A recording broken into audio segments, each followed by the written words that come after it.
Good evening, Michigan. I hope all the dads out there are having a fantastic Father's Day. We were with you guys last night with Miss Cindy, and now we have John with us tonight. He is a candidate under the Republican Party for the 6th District of Michigan, running along the same lines as me, towing the same race as me. So we'll be talking with him tonight.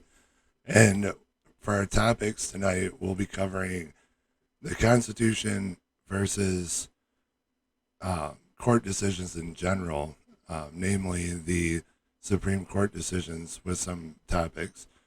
And we'll be going over a little bit of what's going on with the current administration.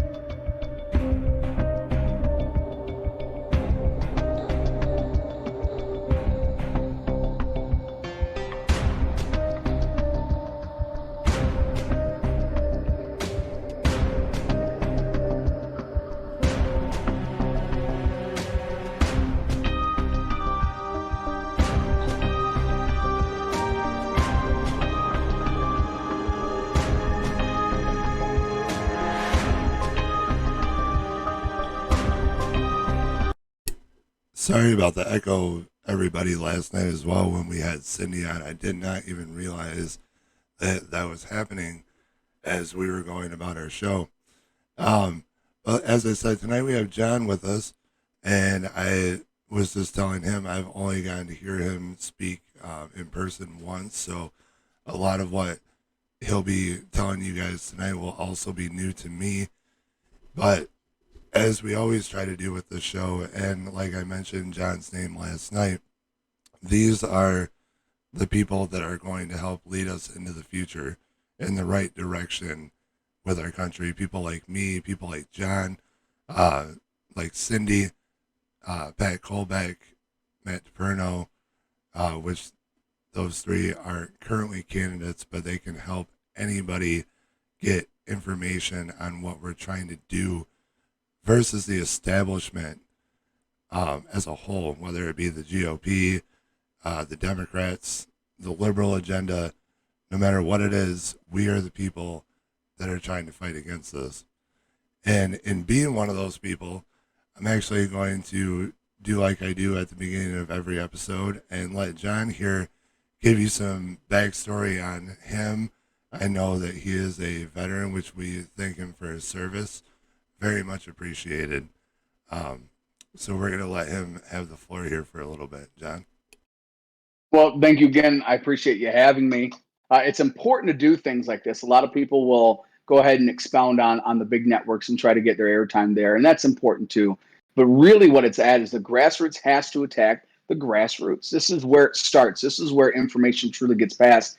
And now, as we watch, for the First Amendment rights and people get shut down on these major platforms, this truly is the grassroots way of getting information passed through and for people to actually connect. So I appreciate you having me on here. As far as I'm concerned, I'm just a regular guy, right? I'm a Marine Corps vet. I served in Afghanistan in 2004. I have two children, two frustrating, beautiful, amazing teenagers. I'm a football coach. I coached at Western Michigan football, as well as Division III football and high school football. Worked manufacturing most of my life.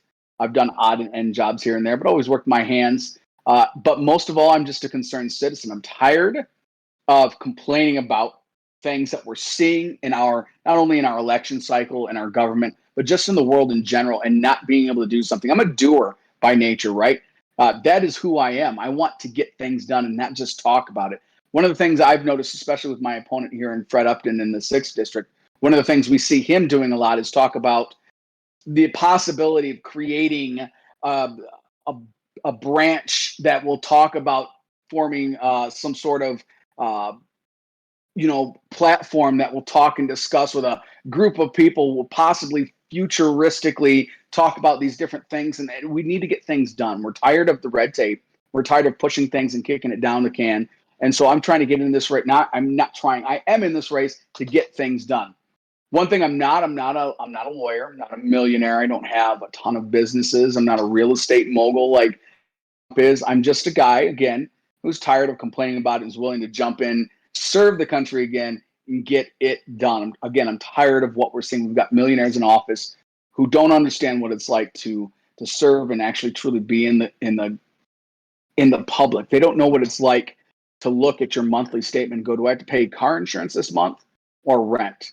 They have no idea because they've never had to live that life. So how are these people truly representatives of us?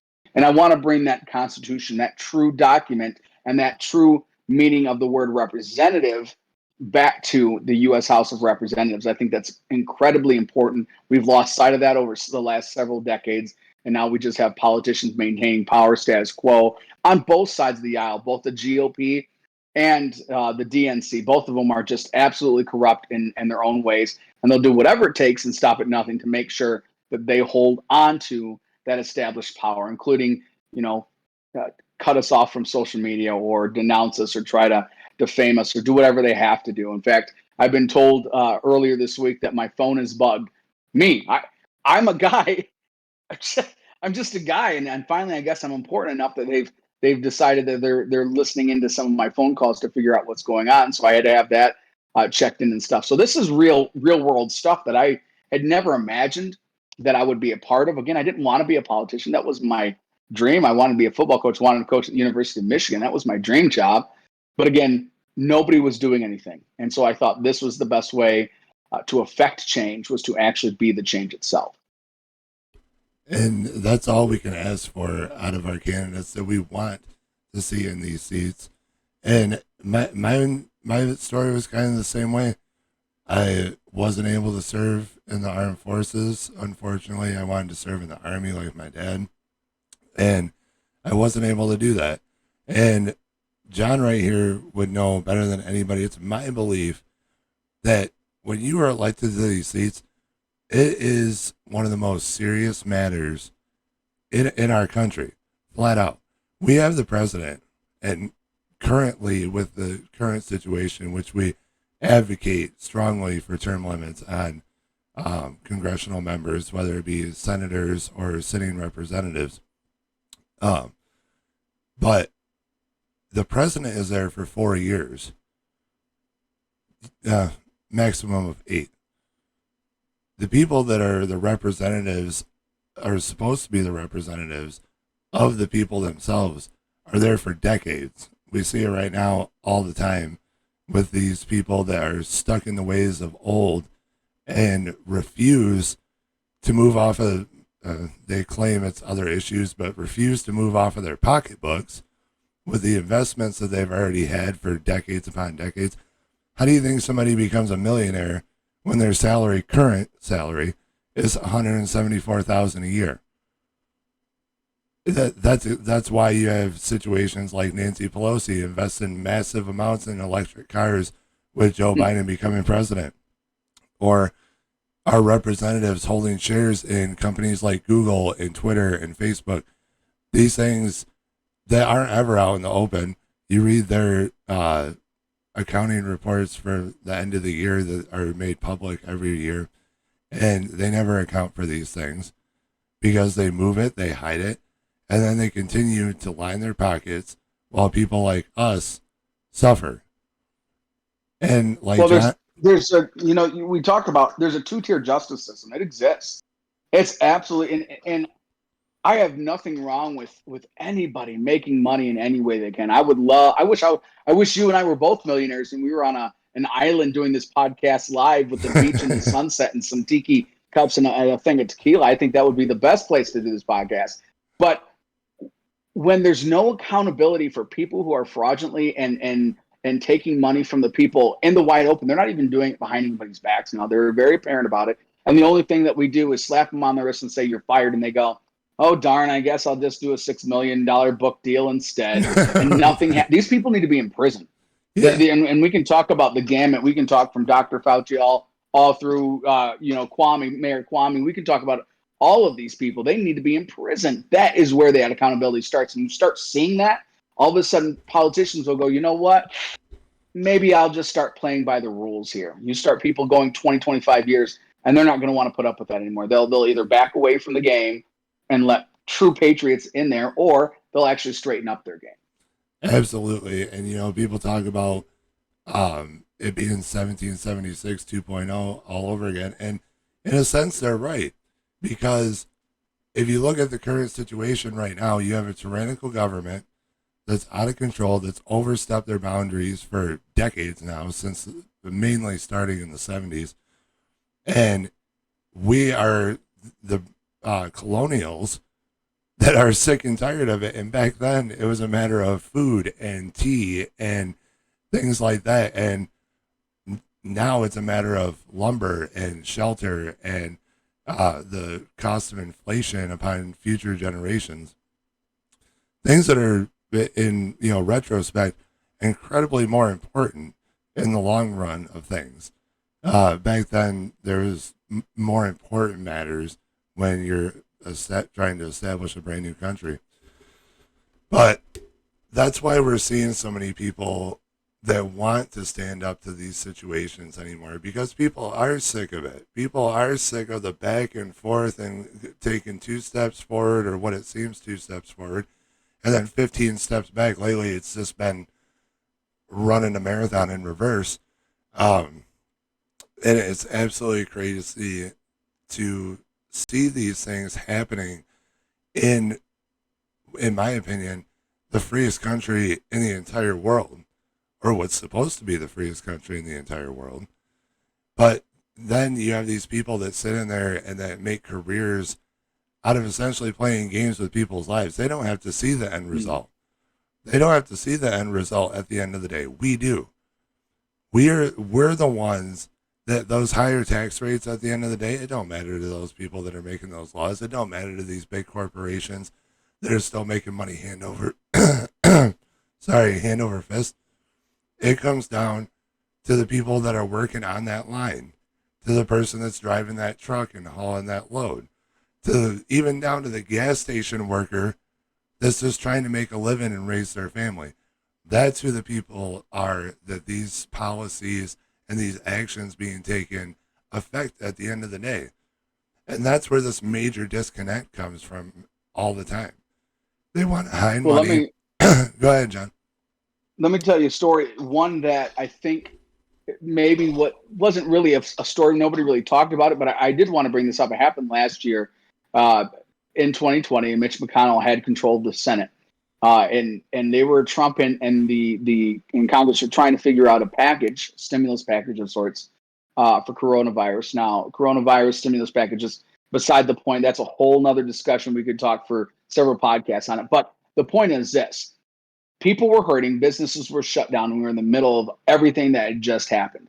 And people were hurting and their livelihoods were disappearing. And so Mitch McConnell sat here and we looked at what he had on the table. And the one thing that he did that really should have turned people, again, it's not a big story. What he said is, he said this: well, I know the American people need this money, and I know we're in some deep crap right here. So we really want to get this help out to everybody. But we're gonna take a break in the session, and we'll return in about a month and a half to discuss more.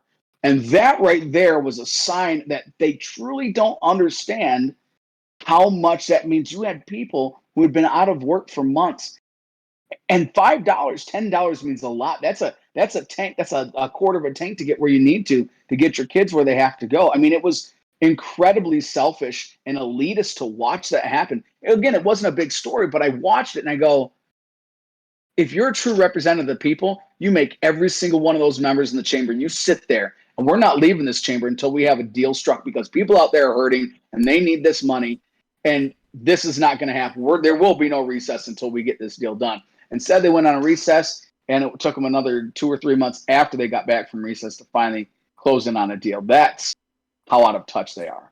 Absolutely. And, everybody on the other side of that, everybody always wants to talk about Nancy Pelosi not letting an additional one go through until Joe Biden was sitting president. Right.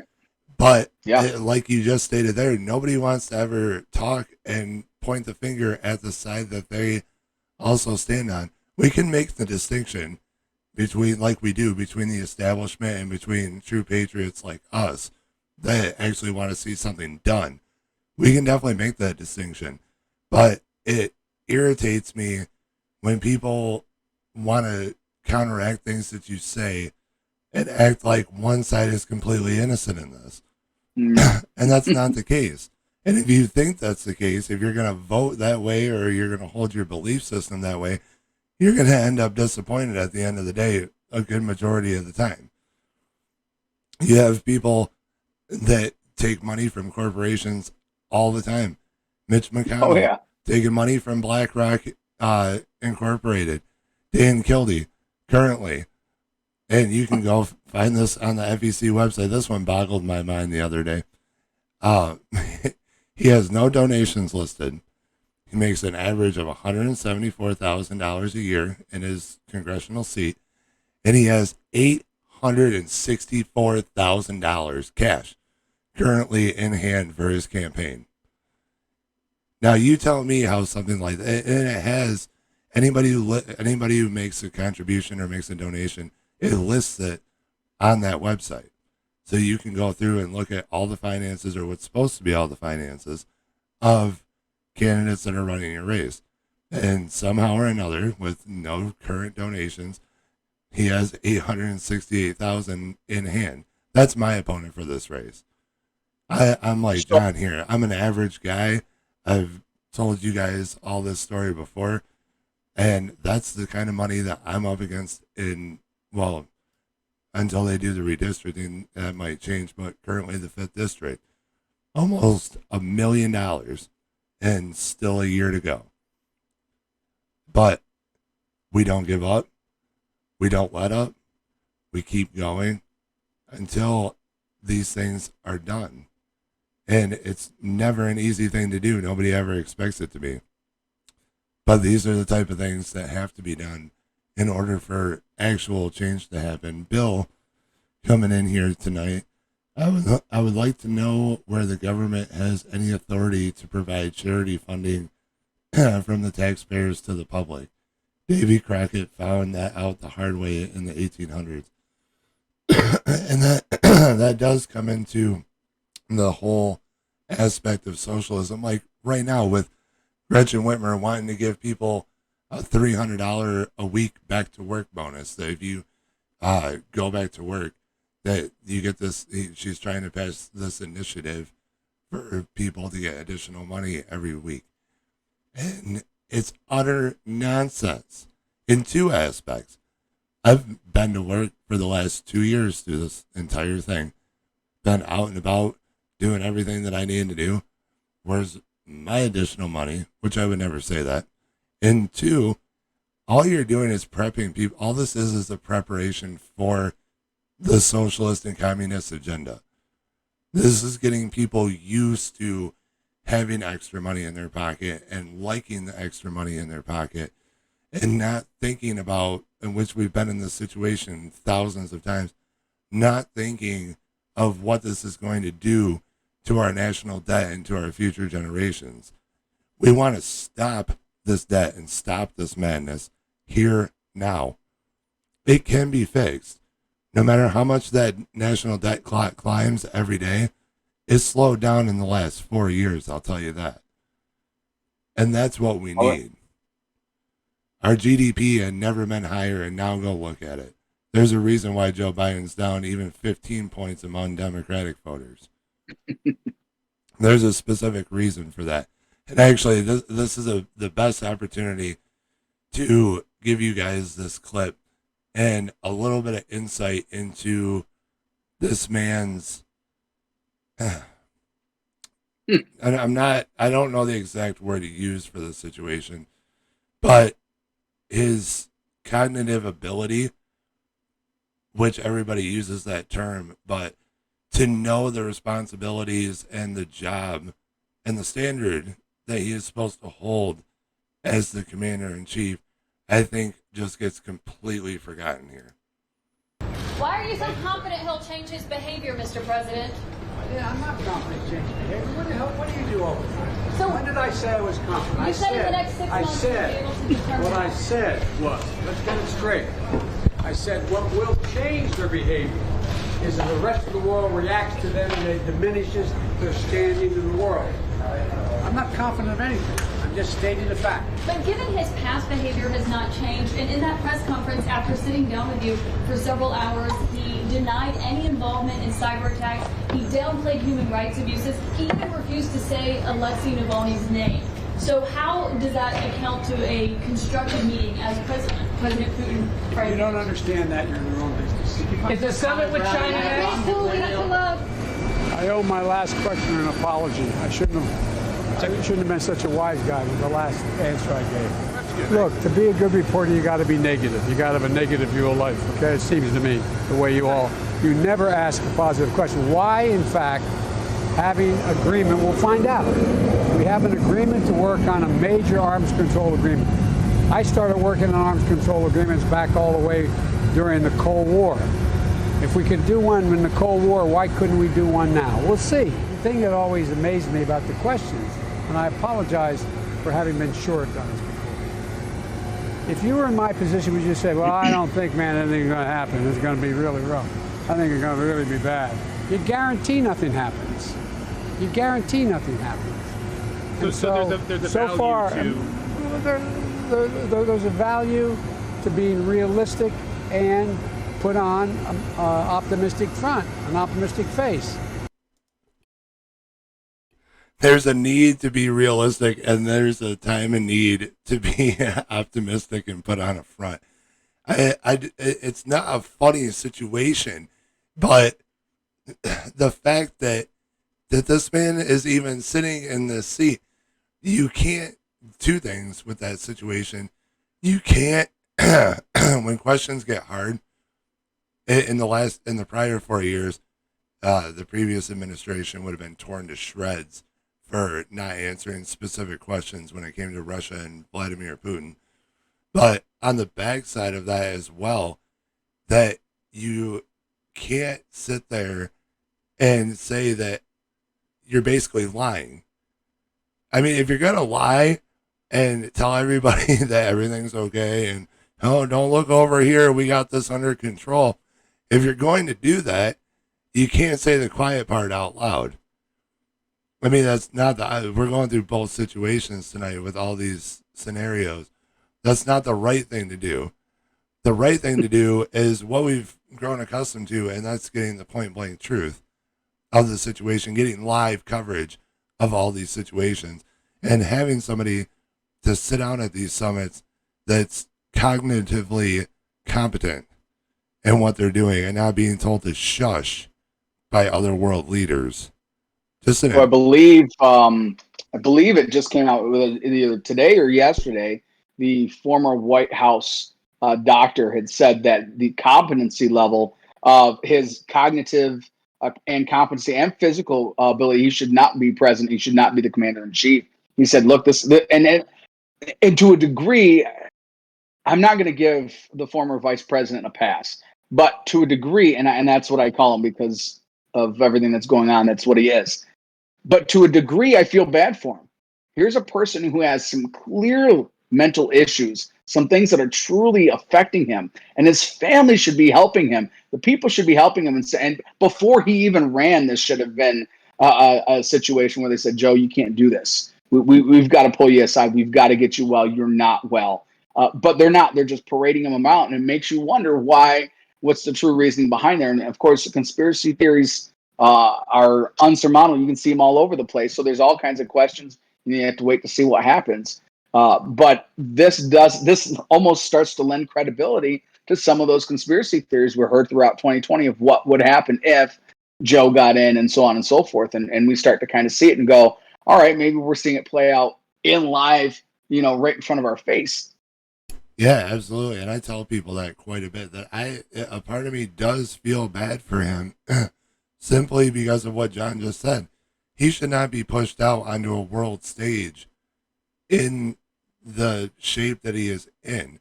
And for all we know, these things, just like with his security detail and his aides that wanted to tell him to hush all the time when he goes to answer certain questions that he's not supposed to, if they're controlling it at the micro level of hey, Joe, you probably shouldn't answer that because we don't know what you're going to say. Do you really think that he signs papers and looks through documents and makes an actual rash decision on his own? Probably not. If if if details and fine things are controlled all the way down to him publicly speaking, and they want to control those because they don't know if he has the ability to control what he's saying in those situations, do we really think that he has the ability or is trusted to have the ability, from what we can't see, to be making the decisions in what's going on with our country right now? And we'll never know those things. We'll never be able to know those things on who is The one assurance that we have right now is the fact that he probably can't remember the nuclear codes. So that's the one reassurance that we have. Sadly, there was members of his own party already that didn't want him having them. That specifically didn't want him having the nuclear codes. Like it to this day, ever since January 20th. Well, before that, but there was still hope. But January 20th, nothing ceases to astound me with what comes out. And if I have to listen to Joe Biden be asked, what's your favorite ice cream flavor one more time, I don't know what I'll do. But these are the things. We're asking him what type of ice cream he bought instead of why are you trying to attack our Second Amendment? Right. These are the questions that need to be asked, which they never will by media outlets that are controlled by the 5 major corporations of the world. They'll never get asked by them. But people like us, people like representatives that truly stand with us, Marjorie Taylor Greene, Madison Cawthorn, patriots to that notion, these are the people that we need to continue to vote for. And then people like me and John and Melissa Carone and Angela Regas, these are the people that we need to be looking at to guide us through the nastiness that has become DC. Even with the still fenced off, it's more like a swamp now than ever. It's just nothing but a cesspool in there of a battle. It's essentially a battle, and we don't have as many people in there on the winning side as we may think when you break it down between establishment and truly patriotic representatives that are sitting in these seats. So you mentioned the swamp and breaking it down, and one of the things, and I know you're dealing with this right now as a grassroots guy and not an establishment picked candidate. The establishment, whether it's the DNC or the GOP, they'll tell you straight out, look, we don't pick candidates. That's not what we do. But they certainly favor them, even if they're not outright and outwardly saying so, right? So one of the things that a lot of people might not understand when it comes to these political action committees, and something that I found out in the process of doing this, I say, well, how are these guys getting so much money to be able to do the things they can? $2,900 is the tops you can get for donations. That's a company or individual. So, once you've topped that, you can't donate anymore into a campaign. Well, political action committees work completely different. Now, as a candidate, I can't have any connections at all with a political action committee. I can't, if you're running a political action committee, you like me, I can't talk to you and say, hey, look, Ethan, I need some yard signs and I need some mailers. I need some AV mailers. Can you do that for me? That's illegal. FEC says you cannot do that. However, you could go and you could look at my campaign and you could talk to perhaps my campaign manager and say, what do you guys need? What is it that you guys are missing? How can we help? How can we make this better? Or they could literally just go, you know what? We're going to go ahead and do a bunch of these mailers for them, and we're going to do a couple commercials for them. And in that particular case, they can spend as much money as they want, as much money as they seem possibly fit. They could throw $1 million out on a Super Bowl commercial. Do that. They can do whatever it takes to make sure you get elected. And those, obviously, the political action committees are tied directly to how you legislate to help them out. It's one hand scratching the other back, scratching the other one. That's how that works. So though you're raising money, and obviously congressional candidate gets a ton of money, obviously they've been in office. The incumbent sees a lot of people know them, they want to donate.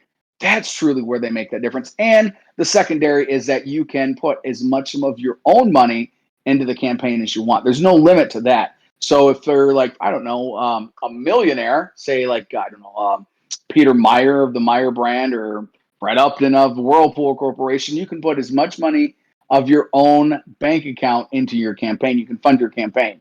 Donald Trump did the same thing. He did very little. He really worked on the grassroots. But now they can go ahead and drop a couple $1,000,000 and be ahead of the game without even blinking. And here I'm looking at my bank account, counting pennies, going, "How am I going to get a couple mailers out today?" This is how it works. And so, by that essence and just the money, the establishment already goes, "Well, you know what?" In fact, I had earlier this week, I had a meeting on the east side of the state, and I had a gentleman say, "Look, I'm the type of Republican that wants to back Republicans that have the money to win."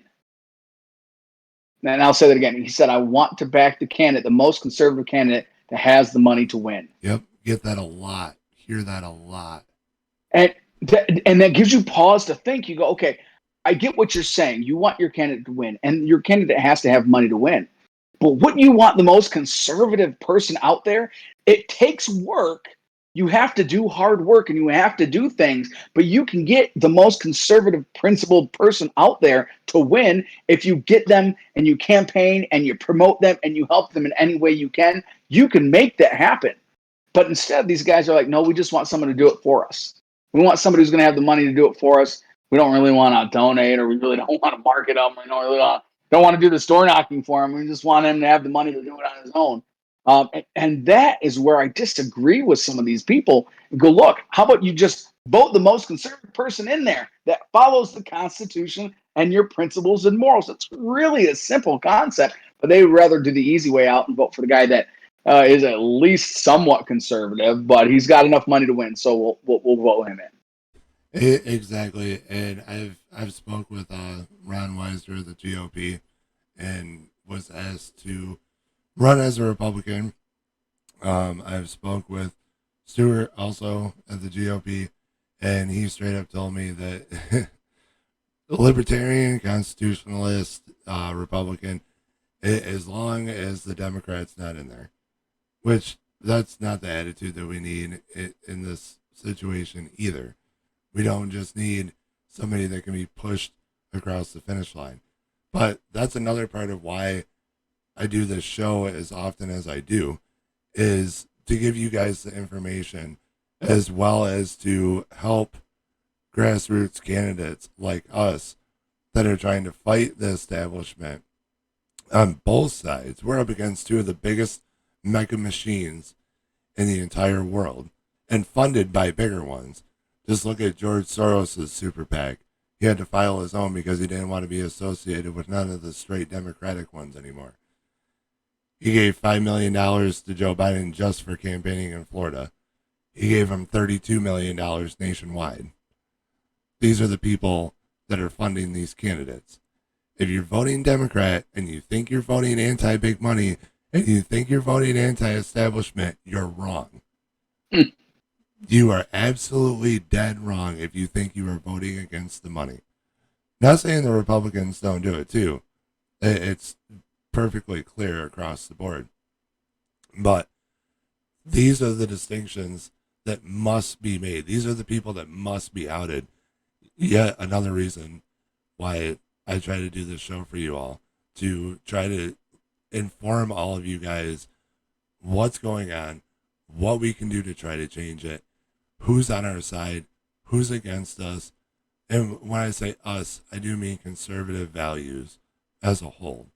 Because I'm a member of the Constitution Party. John here is a member of the Republican Party. My guest last night, Cindy Holland, is a member of the Republican Party. But it doesn't matter. Party lines do not matter anymore. They haven't mattered for a long time, but people really need to wake up and realize that party lines do not matter. That you need to vote for the most responsible, the most moral, and the highest valued, the candidate with the highest values, the highest morality, the highest values, the best person that's going to do the job correctly. And especially like my district, you drive through and The only people you see in no gun zones, quote unquote, down in Flint, and the bigger cities, is the criminals. We have a constant attack on our Second Amendment that, especially in Michigan, we hardly have a single representative standing up against. We have more representatives in our state house standing up against these attacks than on our federal level for the state of Michigan. Bill here again. Washington's fear was the country being aligned between two political parties, George Washington's fear was the country being aligned between two political parties with each having their own leader or king. Vote individual and not by party. Exactly, Bill. You couldn't be any more right. And it started with the Federalists and the Anti-Federalists. Thomas Jefferson was elected as an Anti-Federalist, and there was another group that was the exact opposite, that wanted to, didn't believe that we could succeed on our own as a country yet, still wanted to be somewhat loyal to the crown. And Thomas Jefferson was on the right side of that situation. But the fact that we let this two-party system develop and continue to flourish since then, especially in Michigan, there's laws that directly inhibit third party or what they deem as minor party candidates. But we fight the same fights. Everybody that is on the right side of this fights the same fight. There's Democrats that vote conservatively. Believe it or not, there really are. I've met quite a few of them. They identify as a Democrat, but they identify as what I refer to as an old school Democrat. Somebody that was more moderate, that believed in freedom of the people, but also understood the need for justice and law and order, and for our country to have a good moral system and a good value structure. All of these things are important. There's, to be on the right side of things, you almost have to be a moderate, because we do want freedom to the people, and that's what we pretty much are. We want freedom to the people, but we also want our government to be held accountable. We want, in essence, a little bit of both sides of the spectrum, and that's what we need. We need unity to come together and defeat these people that you can see it across your news stations all the time anymore, of who's on which side of the situation. You can see it anymore. But and you see it too. You know, you talk about it. There really are. We have to get out of the way of these party lines, right? We there's discernment within the party lines. I get it. There's different ideologies, but for the most part, you know, I'm on the side of liberty. I'm on the side in the life, liberty, and the pursuit of happiness. I believe in that Constitution, and I believe in the reduction of government in our lives. And I believe that people have the ability and should have the ability to self-govern. That's literally what our Constitution was created for, that we have personal responsibility and accountability, and we assess the risks and we take those as it warrants, right? And that's truly where it's at. And I don't think it shouldn't be a partisan issue, but I think what you're seeing now is not necessarily a partisan line. And I, correct me if I'm wrong, I think you see the same thing. You're starting to see a shift in the political spectrum where people are not necessarily waking up to the party, but they're starting to wake up and see that it really truly isn't a Democrat-Republican thing. They want to feed you that, but it truly is an establishment elitism thing versus everybody else, and that they want to maintain power, status quo, money, everything else that's in there, and just keep everybody else down. And there's a famous story that I try to do a little digging on with Stalin. You know, he talks about in front of all his generals and his officers. I don't know if you've heard the story, but he takes a chicken and he picks the chicken up, and it's perfectly good chicken, and he plucks it feather by feather, and the chicken is screaming its head off, bleeding all over the place, plucking it, and he finally plucks all the feathers out of the chicken. The chicken's running around screaming like a bloody hen. He's just running around. He's just a mess. And Stalin says, you know what? This is what we do to the people. And then every now and then he reaches in his pocket and gives the chicken a little feed, and the chicken comes crawling right back. And he goes, you just got to give them a little bit of something just to keep them coming back, no matter how much you do to them. And that's where we really have to define that line, and we have to stand up and be patriots left, right, indifferent, it doesn't matter, and say, you don't control us, we control you, and it's time we take this back from the government and put it back into the people's hands. Absolutely spot on. The power is in the people. And yet again, another reason why we try to come to you guys as often as possible, because knowledge is power. Me personally, like I've stated before, you will never hear anything from me that I can't show you as fact. There's ideals, but when I make statements, when I give you guys actual information, it will always be backed by something that I can actually show you. The rest of these people on Capitol Hill, the good majority of the people on Capitol Hill, they'll feed you that, like I said last night, if they tell you that they can fix your life, they are lying to you. They tell you that they're going to fix all your problems, they are lying to you. All they want is for you to mark their name on that ballot. You need people that, once again, like our grassroots movements, that you can see us out there getting to the people, driving to these events, wanting to speak to you, wanting to reach all of you, wanting to get down, which we already know a good chunk of the struggles of being middle America day by day. But it's why we try to reach as many of you as possible, whether it be by flyers or door hangers or podcasts, or even just you guys attending these events that we speak at as well. We need to reach all of you, or as many of you as possible, and let you know that there's people that are truly going to stand up for you. In D.C., in our state house, in our state senate, there's people all across these races that have had enough. These are the people that will stand up for you. Do your research. I always encourage everybody to do their research on any situation. Never believe exactly what's told to you. Always look for yourself. It's interesting. We did a flyer handout yesterday. We had 30 volunteers across the district. Now, the district congressionally sits between about 750,000, give or take a couple tens of thousands, 750,000 people across each congressional district.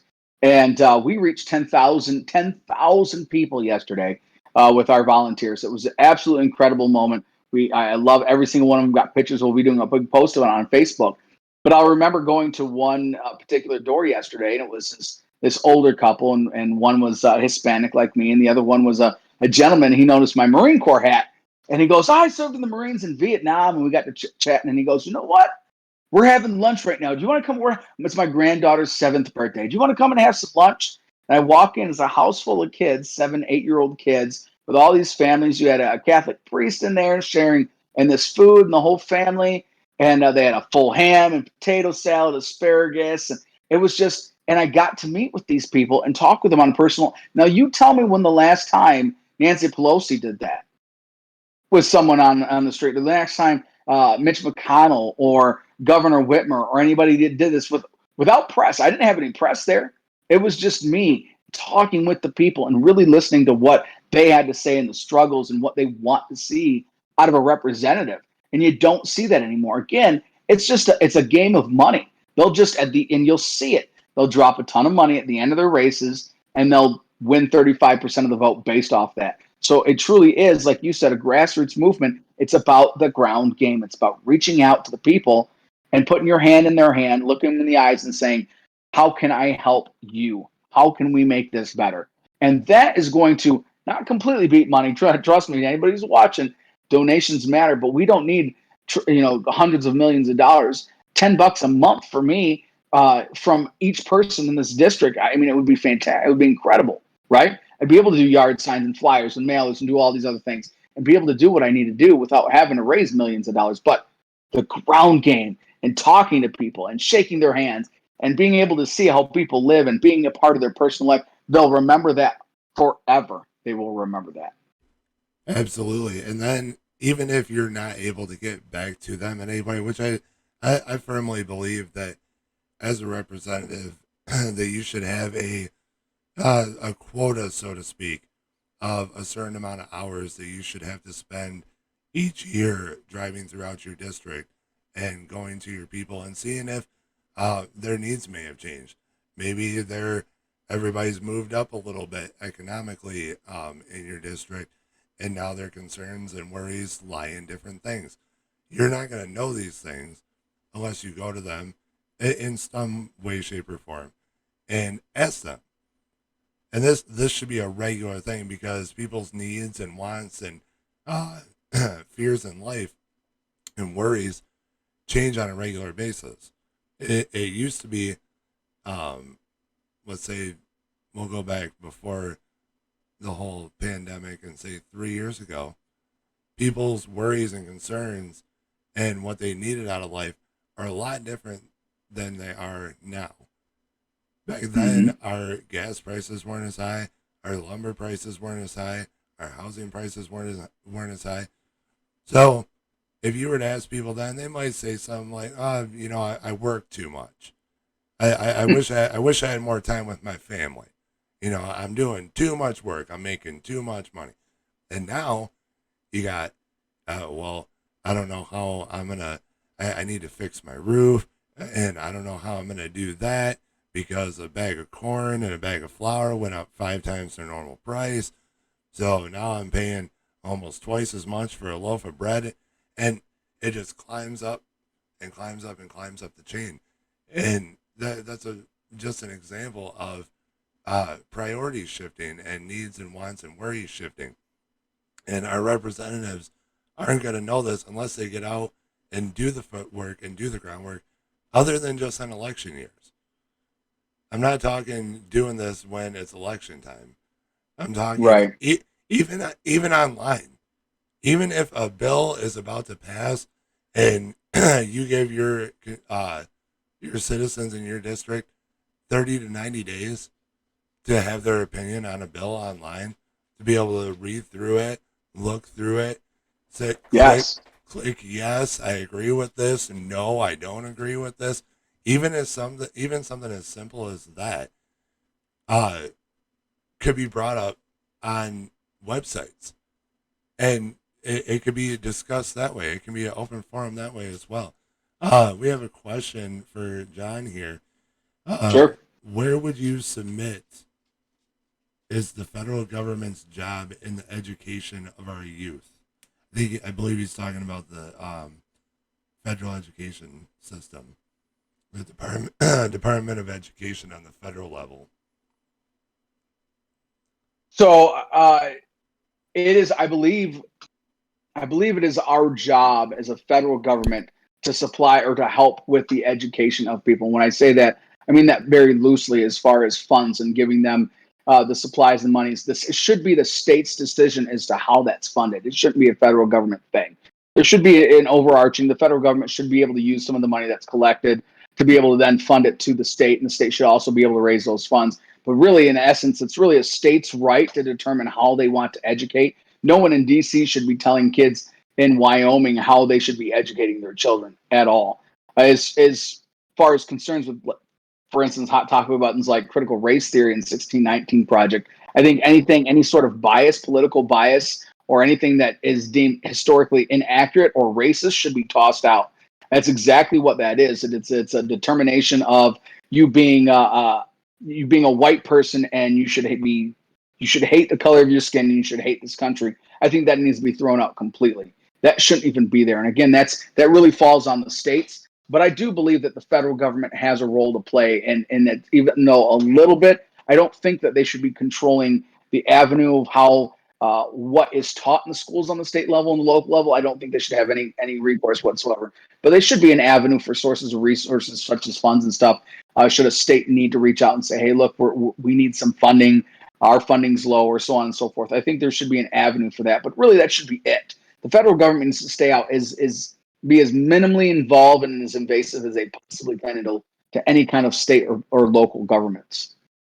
Absolutely. I actually have a rather what would you call it, non-traditional opinion of when it comes to our public education funding as a as a whole, and that is, not a lot of people realize that the amount of money that the federal government spends on our education system, with the amount of tax returns that was returned to the IRS last year, if every person that gets taxes taken out of their paycheck if they were to give $2 to the education system out of each check, $2, we would have almost twice the amount of money in our education system with no overhead going directly to the students, going directly to the people than we do now in our public education system. I wouldn't mind $2 out of my check. I pay No, and I pay more not than at that all. to this. I pay more than that, 10 times the amount of that, and I would know where it's going, and it would have to be accounted for every year. That's the philosophy that I've conjured up that I think might be something option for our country and our states to go towards. I mean, they tax us for everything else, and when it comes to our education systems, the overhead is just astronomical. Well, I don't trust the federal government. I don't trust the state government when it comes to, and we've seen this, and I want to be frank about this. I don't trust them in being able to disperse the funds that they say they're going to be able to do. There's always a lack of transparency. There's always been a lack of accountability. And then when people misuse or misappropriate those funds, we don't learn about it until 10, 15, 20 years later. And it's, oh, yeah, I'm sorry, my bad. Slap on the wrist, no accountability, two-tier justice system. We need to be able to have clear transparency with that. We need to be able to see where those funds are going, how they're being spent. That's the important part. And we don't need the federal government telling the local government, the local states and school boards how they need to spend their money. That does not need to be the case. The federal government says, here's some money. Do what you need to do to get, if do you need more gym equipment? Is it that you need better books? Do you need high-speed internet because you're a rural community? What is it that you need to better your school so that our children can be better educated? That is pretty much it. Other than that, the federal government should have no role in education whatsoever. Absolutely. It, like you said, it comes down to the needs. The states have more knowledge of the needs of their areas and their districts and their public and charter schools than the federal government is going to. It would kind of be Right. like the CEO of McDonald's trying to tell a franchisee owner let's say he has a McDonald's in my small town here. That would be like him being like, okay, this is what you need to order for the week. Right. This is what you need for your food truck. It's not going to work out. It's not going to work out the greatest. It might be close, but there's going to be, oh, well, we didn't really need that funding. We ran out of pop. That funding could have went over here and we could have been able to cover the price of that. And that's how our federal education system works currently. Absolutely. They dish it out and you got to work with what you got. It gets appointed to where they think it needs to be at. And there's such a disconnection there. And that's not even getting into the indoctrination, which I might be covering that next week. The indoctrination that our kids get from the elementary level all the way up through, especially college, and college gets pushed so hard, and people dig themselves into so much debt, and you get a third of the public funding when it comes to trade schools. You're going to get out of a trade school faster. You can find a great career in trade schools. I always tell younger people and people that are getting ready to graduate that are fearful of being in debt for the rest of their life. I always tell them that there is these wonderful things called trade schools that you can have a successful life. You can have a successful career. You can go be an electrician and make anywhere from $32 to $50 an hour. And you go to school for roughly 3 years in a trade school. And by the second year, you're more than likely doing an internship at a company, doing the actual job, paying off your debt as you're accumulating it, the micro amount of debt. The average debt you're going to come out of a 4-year degree at college with is about $150,000 because you're probably not going to be there for 4 years. You're probably going to be there for about 6. With a trade school, you're more than likely going to be graduating on time when you were supposed to in that 2 to 3 year period. And you've been in a job in an internship and are coming out with actual real life knowledge of the field that you're going into, and knowing that you can actually have that as a career instead of these people that get a degree in the defining arts. I don't even know if that's a actual subject, but it sounds about like the degrees that people get nowadays. And it's Right. like, yeah, you're an expert. You know, you might have your degree in the subject, but where are you going to use it at? And trade schools are also what I call the non-exportable jobs. You can't have somebody build you a house from across the ocean. You can't have somebody come and fix your plumbing from another country over. You can't call somebody on the phone and expect them to fix your hot water tank. These are jobs that are good paying jobs that don't take yourself into debt, that stay right here in America, that have to stay right here in America. Nursing programs, even cosmetology. Sure. We need people to make us look good. Humans like to look good. Even down to cosmetology. You can go to a trade school and have these careers. And that's what I try to emphasize, like I said, especially to younger people nowadays, because there's so many of them that, you know, they feel lost. They are like, I didn't even figure out how to do my taxes in high school. How am I going to do all this money handling for all these loans and grants? And, you know, they get so confused and so worried anymore. And like I said, the indoctrination is a whole different subject. They don't even realize when they get ready to go to these colleges, even especially these Ivy League colleges like Right. Columbia, which, like I said, I'm pretty sure I'll be touching on that subject next week. Good. But we want to roll this back a little bit, and we want to go back to our Constitution, which is under constant attack. And here recently, in this video that I'm about to show you guys, Texas did a wonderful, wonderful, wonderful thing. Yes. That Michigan needs to follow suit. Currently in Michigan, anybody has the right to walk around as long as your weapon is not concealed. It's not loaded, it is not concealed. They're held separately from each other. And there's permits to allow further access to carrying around firearms, which, as you'll see here from Texas, is everybody's right.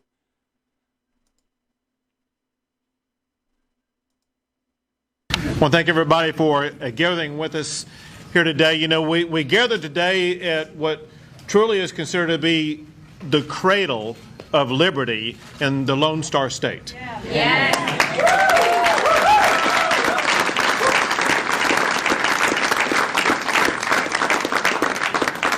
We're on hallowed ground where men and women, they put their lives on the line and they lost their lives for the ultimate cause of freedom, for what turned out to be the Lone Star State, the greatest state in the United States.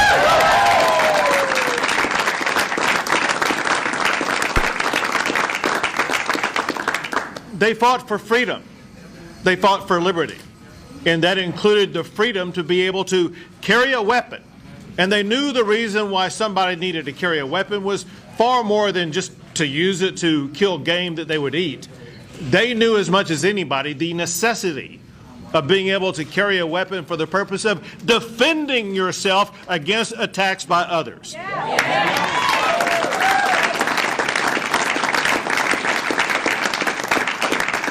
That very same principle exists today. Just look at the ranchers who live in South Texas who are being invaded on a daily basis by people coming across the border. They need to have a gun to be able to defend themselves against cartels and gangs and other very dangerous people. There is a need for people to have a weapon to defend themselves in the Lone Star State.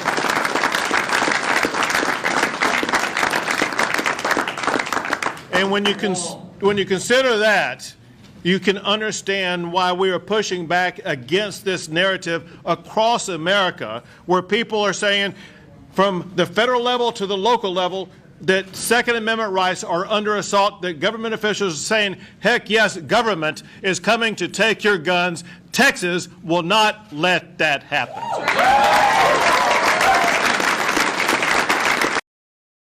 Absolutely. And this is exactly what we need when we're sticking to our Constitution.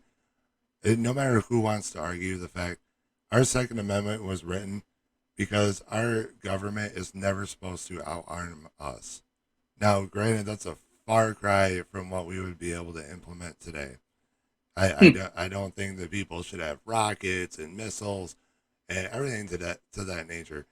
And people always ask me, "Oh, so you're afraid that your government's just going to storm into your house one day and that's going to be it?" No, not necessarily. But neither one of us are fortune tellers. Neither one of us can predict the future. Nobody can. Nobody can say that a tyrannical government doesn't grab a stronghold on our nation, which this is their goal. This is why they disagree with it so much. Is we cannot say that sometime in the future a tyrannical government doesn't grab a hold of our kids or our grandkids and say, this is how you're living your life, whether you like it or not. That Second Amendment is there to protect us from situations like that. Because that's what our founding fathers went through. They had to fight tooth and nail and grit and grime to be able to have the freedom, risk dying. Which when you take that oath, whether it be as a soldier, as a representative, when you take that oath to that document, in my eyes, you're supposed to defend that document until your last breath. Period. Does not matter. No questions asked. That's the role that you stepped into. So anybody that doesn't want to stand behind that document and have that standpoint about what is written there is an enemy of our nation. If you don't believe that people have the right to defend themselves and defend their families and what they love and what they've gathered over the course of their lives, then you don't believe in the values of America. We have the rights of life, liberty, and the pursuit of happiness, so long as I don't impede on your happiness or on your rights. And me owning my gun, yes, there can always be a situation. There can be a situation with a stun gun. There can be a situation with an axe. There could be a situation with a lot of things. Bad people, we're gonna talk about the criminals that they like to talk about all the time with gun violence. Bad people are always going to find a way to do bad things. Always. With the tools that they have at hand. Australia completely banned guns. Completely, semi-automatic rifles, automatic rifles, pump shotguns. And did it stop people from killing each other? Yeah, it can stop you from killing another human with a firearm. Yes.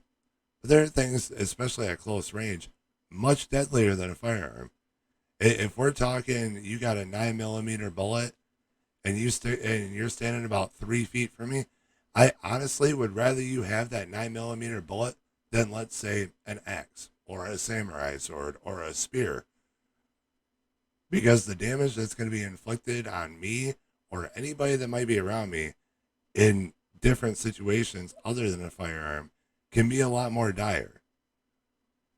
And I've always found it somewhat interesting, the attack on the firearms themselves instead of the ammunition. I've always found that to be peculiar as well, because you can have a 50 caliber handgun and you can have a 50 caliber rifle. You can have a 22 rifle and that holds 17 rounds, we'll say, and you can have a 22 pistol that holds 6. I've always found it interesting that they go after the firearm and not the bullet that's in the firearm. They don't know. They don't understand anything. Right. No, none of it. They don't. Right. They don't even know what a caliber is. Let's be honest. Let's be completely transparent. I mean, we have video after video of them completely going out there and saying, I mean, just the most incredulous thing, like this AR-47 shoots 1,000 rounds per minute with a 50 caliber, and you're going, do you even do research at all? Like, do you even just do a quick Google search on what you're about to say? And it blows my mind, but we continue to elect these individuals, even if you, and I don't, I absolutely believe in the right to self-preservation. I don't want to bring my pistol on this because I don't know what the rules are in Discord. I've got it right here. But that being said, I got my AR-15 right behind the computer. That being said, I believe in the self-preservation. I believe that we are there meant to prevent tyranny from the government. And if I have $35 million that I want to spend on an Apache helicopter, then I should be able to buy an Apache helicopter with 35 millimeter cannon. I should be able to do that thing, but they don't allow us to do that. And slowly and surely they're taking those that infringement and they're pushing that envelope. What I want to do is the opposite of what the GOP does. And the GOP is this mantra, this MO of bend, don't break. As long as we don't break, we'll bend and give a little bit. Look, I'm willing to compromise when it comes to Democrats. If we're talking about a tax, for instance, a percentage in tax, and they want to tax 37, I want to tax 34%. We can meet in the middle at 35.5. That's a compromise. But when you're talking about a Second Amendment right or the abortion argument, the right to life, when you're talking about these moral implications that we have, there is no compromise. Absolutely. No, I'm not going to stay here and I'm not going to bend on anything. Not only am I going to stop you from infringing it, but I'm going to push to make sure we restore those that have already been taken away from us. And that is someone who's going to stand up and say it and not just say behind your back, hey, no, I believe you. I believe you're right. I believe everything you're doing is right. But I can't say that out loud. Well, then you don't stand for nothing. You're truly a politician, and I want you the hell out of office. Yeah, absolutely. You're not going to sit there and just because all the Democrats are saying, oh, well, let's do this. And just because you're a Democrat, you say, yep, I side with all you guys. I believe in everything you're saying. You're going to be a lot more respect. That's another thing that I don't understand is if more of our representatives were to do that, the people would respect them so much more. So much more. Your fellow representatives aren't the ones that vote you back in. They're not the ones that you have to answer to. It's cool for you to be friends with them and, you all try to get along in the most aspects possible for doing your duty and doing your job to the best of your ability. But we're not picking bowling teams here. You're right. We're not going with who's the strongest here. This is supposed to always be a matter of what is right and what is right by the people. Because we give them the consent to govern us. They do not have the control over us. We give them the consent. The moment we say, you don't have that seat no more, that's the way it is. And the more people wake up and see this, and we will fix our election system. Because I hear that a lot. I hear that a lot. Oh, well, the same thing's going to happen. And I tell you what, my parents hadn't voted in the last 30 years when 2020 came around. They voted for the first time in over 30 years. I'll give you 3 guesses on who they voted for. I only need one. Right? And I know so many people like that, and all of them people that I had my own mother ask me, do you think he's going to be able to win? Because even she could see, my mom's not political at all. She sits and she watches her soap operas and her TV shows and she's okay. But even she could see what they had been doing and what they were trying to do as a whole. I've had to give her different news stations because she can't watch and look at, and I partly don't want her to watch the horrendous stuff that goes across our screens on a daily basis. My mom, who's, she's never identified politically, but as a person, she's very conservative. And that came from her grandmother and her great grandmother. And for her to be essentially bashed, because that's what these networks do, CNN and MSNBC, conservatives are the bad people. And for somebody like my mom or like any of these elderly people or just people in general to be told on a regular basis that you are bad. The color of your skin is bad. The way you think is bad. That you're trying to destroy America. That's bad. And meanwhile, they have this socialist ideology from, like I said before, elementary school all the way up through college, especially with these teachers' unions, that is doing the exact thing in the background that they're accusing us of doing, which goes along with the critical race theory. There's no other explanation for why Joe Biden took our patriotic material out of schools. Well, there was not a lot of reason for anything, shutting down the Keystone Pipeline or stopping construction on our border wall. Those are all vindictive things. I don't want a vindictive leader. A vindictive leader. And that's exactly what all those things were the first day in office. That right there shows you who a person is. Yep. 100%. 100%. Getting revenge or being vindictive instead of doing your job and doing what you know is best for your country or best for your state or whatever seat you might hold, district, county, being vindictive and being vengeful is where you lose me. Because, like I've said 100 times, for me, it's all about morals. If you are morally a good person, even if I might not agree with a few of the things you say, I'm probably still going to vote for you. Because I know at the end of the day that you are going to make a good decision or what you see as the best decision. Whether I might end up liking that decision or not, at least I know that you came to a moral understanding within yourself when you made that decision. You didn't just side with a party. You didn't just side with a few representatives because you thought what they were saying sounded good or it was louder than your voice. I'll be able to know that based on how you vote, based on how you represent yourself in your decision. And that's why we have to back people like me and John and Ryan Kelly and all these other grassroots patriots that are involved with these races.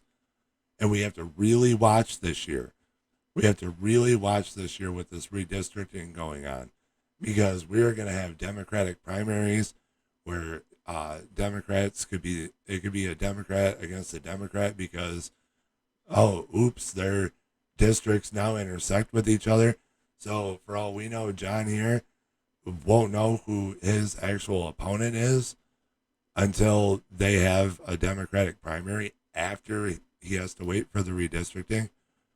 There's a lot of crazy things that can go on with the way our next election system goes this time around, with the census happening, with this redistricting happening. And we all really have to pay attention, because from stomping on our Constitution to being vengeful to wanting to pack the Supreme Court with people that they deem that they want in there, we have to stop all of these things from happening.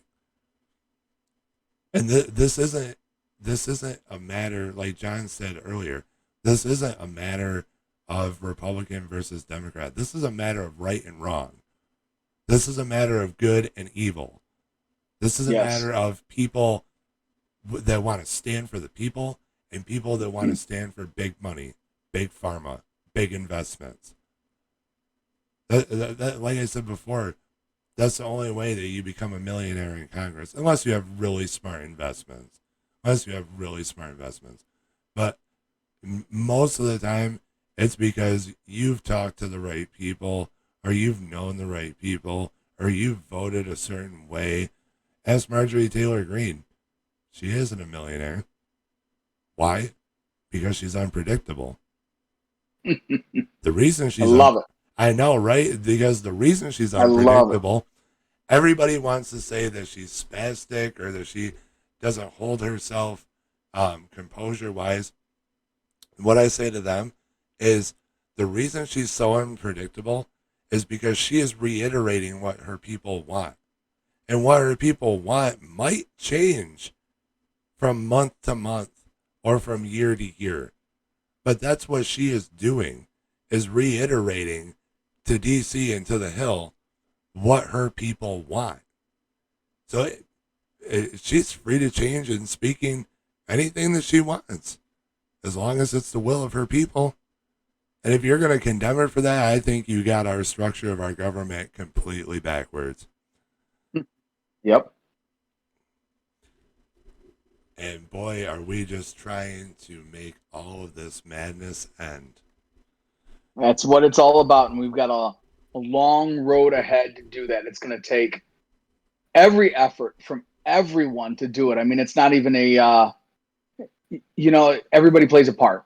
And my part is to try and represent the people and the Constitution, defend that Constitution, and be a representative. That's my part to play. But other people have other parts, such as helping to volunteer, spread the word, donate. These things matter, and that needs to be done. We can't wait any longer on the sidelines. When we're sitting in the Super Bowl with 10 seconds left to go and you're down by 5 points, you can't sit on the sideline and hope somebody else is going to do it. You want to be able to get out there and affect the change. And this is the time to do it. We can't wait.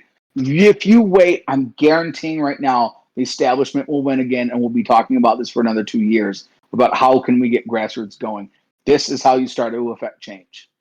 And it's like I was saying last night, this election is more important now than ever, because if we can get this election, if we can get majority conservative back in the House and Senate, and even our state House and Senate, but mainly on the federal level, we can file articles of impeachment. And I thought to myself the other day, I'm like, man, that would mean that Nancy Pelosi, in chain of command, would come down. And then I thought to myself again, I'm like, no, wait a minute. That would give McCarthy the gavel for the first time. And I don't believe that he's ever had it. He ran against somebody else for Speaker of the House the last time. But so we would end up with a Republican president as long as we could get the articles of impeachment against Joe Biden and Kamala Harris both, which to me, in my opinion, it may not be on a lawful level, but I believe that there's plenty of things already in these last 6 months that are impeachable offenses. Agreed. Yes. And we're talking past election, but the 2020 election. We all know the story with that. Covered that quite a bit last night. Find a lot of that on my episode 5 as well. But we're talking the 6 months after this election happened. And the things that I've watched gas prices literally double in the last year, not quite 6 months, but about the last year. Watched lumber prices triple. Those people that I was talking about needing a new roof on their house, yeah, I'd be one of them people. Middle class America. And now I can't afford it. Thank you, Joe Biden. Thank you, Mr. Former Vice President of the United States. Right. I completely love the job that you are doing. Absolutely not. I don't. I think that you are in sad shape. I'm appalled at that your family allows you to be pushed out onto the world stage the way that you are. I don't feel bad at all for the puppeteering effect that you've allowed yourself to fall under with staying in Washington or choosing to go back into Washington in the last 12 years. But I also believe that you should be in a nice chair in a nursing home, sat behind a desk with a couple American flags, and we'll let them call you Mr. President. That's where I believe that you belong, is in the fanciest nursing home that money can buy. Enjoy the last years of your life. Exactly. And just leave our government and our policies alone. You've been a racist in the past.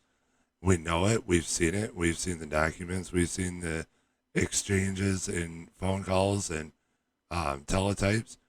We know these things. And then it angers me and disgusts me that you, and not in a bad way, but the speech that you gave for the signing of Juneteenth as a national holiday. Some of the things that you said in that speech, the parts that were coherent, just made me reminisce on Like Kamala Harris, your own vice president, even said on the debate stage that you fought against a lot of the things that you were talking about in that same speech. That you have to this day not condemned them. Over time, when you've been asked about these policies and these views, you haven't condemned them. In the last 4 years, our last administration had to be a condemnation every press conference. We've never heard you condemn these policies and these viewpoints that you had in the last almost 60 years that you've been in our state capital or in our nation's capital. Where's your condemnation? You refused to even condemn them on that stage to what was currently your opponent for the presidential seat and your future VP. The host of that debate asked you if you thought that those things had a negative effect or a negative impact on our nation's history. And you said no, that you didn't believe they did. When you have, in their lifetime, almost 70% of the African male community spending at least 1 year of their life locked up in prison from the 70s to the 90s. But you don't think that backfired in your face. But when I heard that speech with Juneteenth, that's all I could think about. And that's all I could ever think about with Joe Biden is the hypocrisy, the lies. I don't have the same pride that I did there for a little bit. I'm back to saying, nope. I'm an American. I'm proud of my country, ashamed of my government. And for a while, I didn't have to say that because things were actually getting done. And that's what we have to get back to. We have to get back to the basics, the basic building blocks of our nation, our core values, and what we're actually supposed to stand for in this country. We're supposed to be the light in the fog. We were for over 150 years. We have been the light of the world. But not nowadays. They want to say that we're racist and call us everything in the book.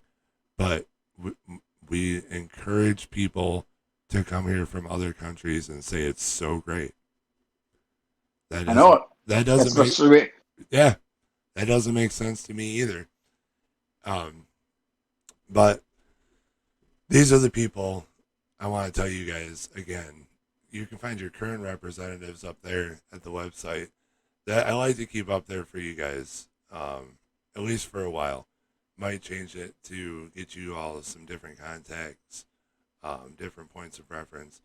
But for right now, if you want to find your representative for your state house, state district, state senators, or if you want to find your representatives on the federal level, you can go to the website that I have up above, and it will let you type in your county, your state, the district you live in, and you'll be able to find your representatives. And you demand anything you want. You demand what you feel. If it's a matter of voting and you feel like we want a forensic audit, which we all do, do, Secretary Benson, we are coming for you next. Amen. We have all the information of you with your lawsuit with Priorities USA. We have the federal judge court documents from that case. I especially have it all. And everybody's going to start giving that to the prosecuting attorneys of their counties. I really need you guys to go out and do that. You can find I believe all the documents for that case are on my episode 5. If anybody wants them emailed to them directly, you can message me. I'll be more than happy to send them all to you. Our prosecuting attorneys of our counties have to do something about these things. These are the people that we want out of office: our governor, our secretary of state, some of our district representatives for the U.S. Congress. These are the people. Know your representatives. Know what they stand for. If there's somebody running against them that you feel represents you better, vote for them. Like John was saying earlier, and like I've preached before, it's never about money. It is always about character. It is always about the morality and the values that somebody holds at their core. It's just like the critical race theory thing. We get to know people for who they are, not what they appear to be on the surface. And it's no different, especially for something as important as our candidates. This should always be enforced.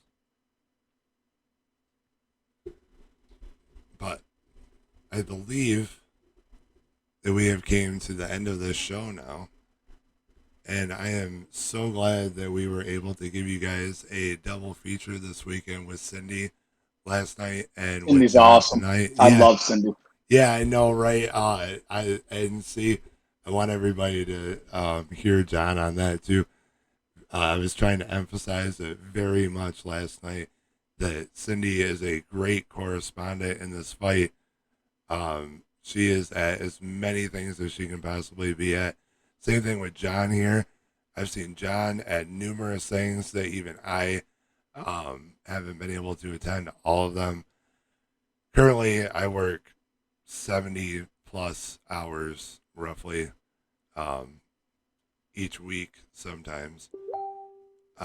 So I don't get to as many of these things as I would like to. I try to get as many days off as I can and try to be there in the fight with everybody, but sometimes it just doesn't work out for me. But on the backside of that, there's a lot of nights I come home at midnight, 1 o'clock in the morning, and this is what I still do on the back end. I'm still looking stuff up. I'm still researching. I'm still reading through bills, reading through contracts between Dominion and the state of Michigan the other night until about 3 in the morning. Had to be up and to work at 8. These are the things that we do for all of you. I mean, in the end, if we get there, yeah, $174,000 a year. That's the benefit that we get. But until we get there, the only thing that drives us is all of you. Your support, your enthusiasm, your volunteer hours, or your donations. These are all the things that we want to give you guys the best of us that we possibly can. At the end of the day, that's all we want to do for all of you is be the best people, the best representatives for you all that we can possibly be and take your voices where they can be heard all the way up to the top. And we appreciate you guys being here with us again tonight. For all of those that have tuned in, feel free to, at any point in time, invite people in to have a session and see what goes on and get their questions answered. And we greatly appreciate all the support from all of you guys. And as I tell you all the time, stay safe and stay informed.